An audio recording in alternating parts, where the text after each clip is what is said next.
Manga can be both good and occasionally disturbing. Really disturbing. And, damn it, do we love it all the more for that. But every now and then, one manages to push things so far that it honestly starts to detract from the entire experience, even for confirmed gorehounds like myself, who enjoy the more extreme side of the medium. This is The Owl, and today, let's take a look at 5 of them. Number 5, Bye Bye Bullies, Narutaru.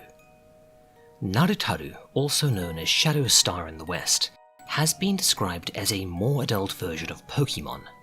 The actual story is quite difficult to articulate in brief, but essentially, there are these big-eyed alien things with a whole host of crazy transformation powers, and the plot is less a series of battles and more of a cat and mouse between the main character, her friends, the government, and a nihilistic group of kids who have decided to wipe out most of humanity and take over the world, because that's just what you do. It's honestly quite restrained for the most part, except for 2 or 3 scenes. One is rough, but most of the nastiness is just implied.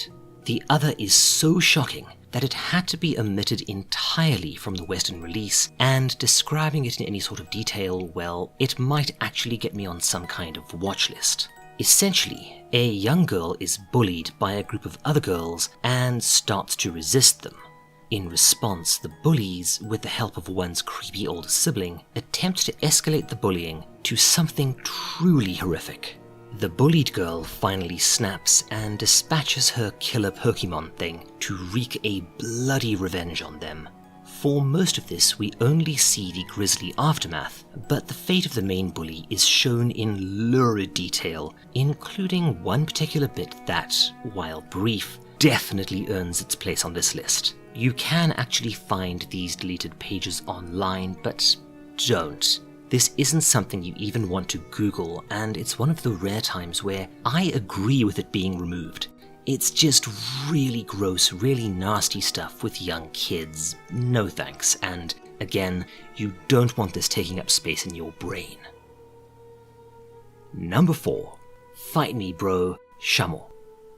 Shamo is a fascinating manga, both due to its troubled history and really interesting concept. It's sort of a standard sports, martial arts, boxing story, but told from the perspective of the antagonist. Yeah, the story is quite complicated, but in brief, Ryo Narashima, a young man who murdered his parents during a psychotic break, winds up in a particularly horrible prison where he learns karate. Later, he emerges as a deeply disturbed and violent individual with a powerful set of hand-to-hand killing skills. Narashima gradually becomes obsessed with the world of professional martial arts, specifically defeating the reigning heavyweight kickboxing champion, a man called Naoto Sugawara, an eerily perfect and benevolent character dating a lovely idol, Moemi. You can see where this is going. For the most part, Sugawara ignores Narashima, and when Narushima's attempts to goad Sugawara into accepting his challenge fail, he does a thing that takes him from being a pitch-black anti-hero to an utterly despicable, unsympathetic villain.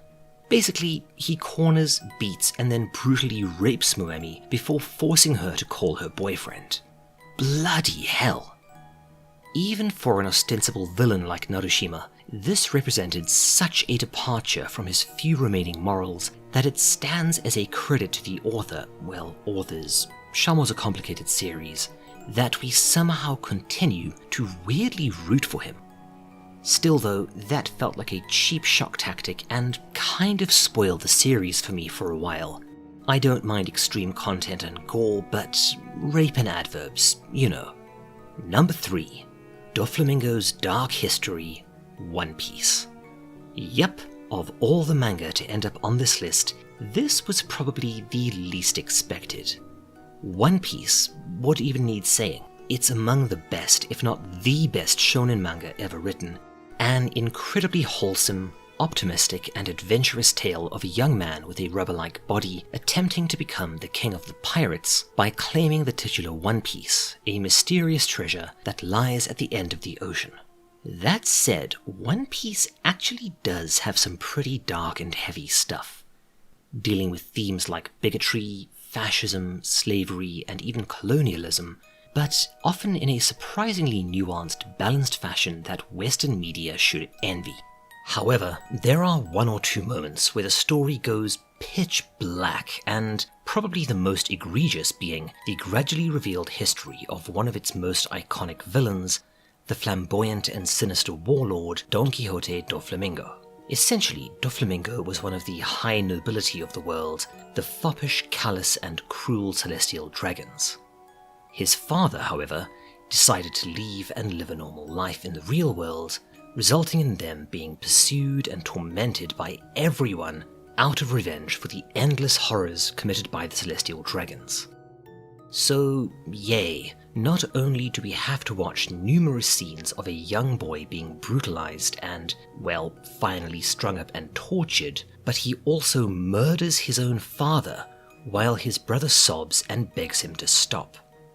Holy crap! I get that the author wanted to explain how Doflamingo wound up as warped as he is, but this would be a dark turn in a seinen manga, and is really kind of excessive in a story ostensibly for younger readers. Number 2. Radical Mastectomy, Blade of the Immortal. Blade of the Immortal is one of the best manga ever drawn, if not written. It's gobsmacking sketchy art, incredibly rich and detailed feudal Japan setting that somehow meshes mild supernatural elements with crazy swordplay and martial arts, as well as having rock-solid characters cemented as, well, almost a competitor to industry giants like Berserk. I am not kidding. Briefly, the story revolves around Manji, a gruff lone swordsman type who winds up working as a bodyguard for a young woman who's on a quest for revenge. Manji also happens to be virtually immortal thanks to, and I'm not kidding here, an infestation of magic worms that give him inhuman Wolverine-esque regeneration. Manga's weird, yo.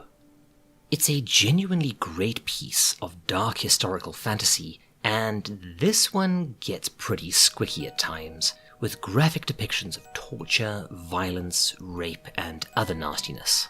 However, one character stands head and shoulders above everything else, and that is the reason that I struggle to reread this at times.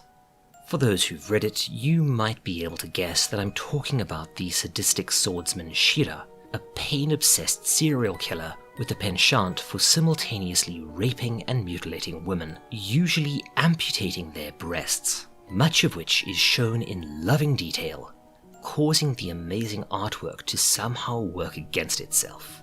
And at number 1, When the Cicadas Cry, aka Higurashi. Of course Higurashi had to make this list in some form, as, for fans of the darker side of manga, this story is considered something of a rite of passage. Higurashi manages to be both one of the darkest and one of the best items within the medium. Originally a visual novel, it was turned into a legitimately great manga, got an excellent anime adaptation, and a somehow even better pseudo-sequel in the form of When the Seagulls Cry, aka Umineko. You know, I really don't want to spoil too much of the story here, as it's one of the smartest and most original ideas I've read in ages, but yeah, one serious spoiler ahead. Higurashi's plotline revolves around the return of a young boy named Keiichi to his small insular mountain hometown of Hinamizawa, where he befriends a group of similarly aged girls from his local school.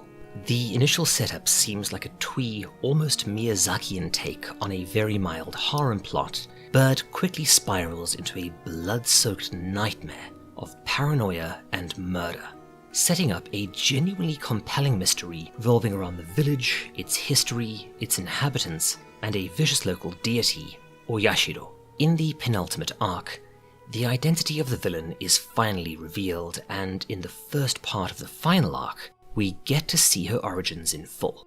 She was placed in a horrible orphanage and suffered abuses that, again, would probably get this video pulled if I went into any details. It's brutal, it's explicit, and it's physically nauseating at times, and so genuinely disturbing that you find yourself honestly sympathetic towards a character who graphically disemboweled a helpless young girl while laughing hysterically in the previous arc. This was also one of the bits heavily toned down in the anime adaptation, which was probably for the best because, woof. This may be one of the few moments in manga history where I simply couldn't go on and had to skip ahead. It's that twisted. So, there we have it, folks. 5 moments in manga that were perhaps a little too sick, even for a general horror freak like myself. Did I miss any? Please let me know in the comments. Otherwise, cheers, take care, and I'll see you next time. This is the Owl, signing off.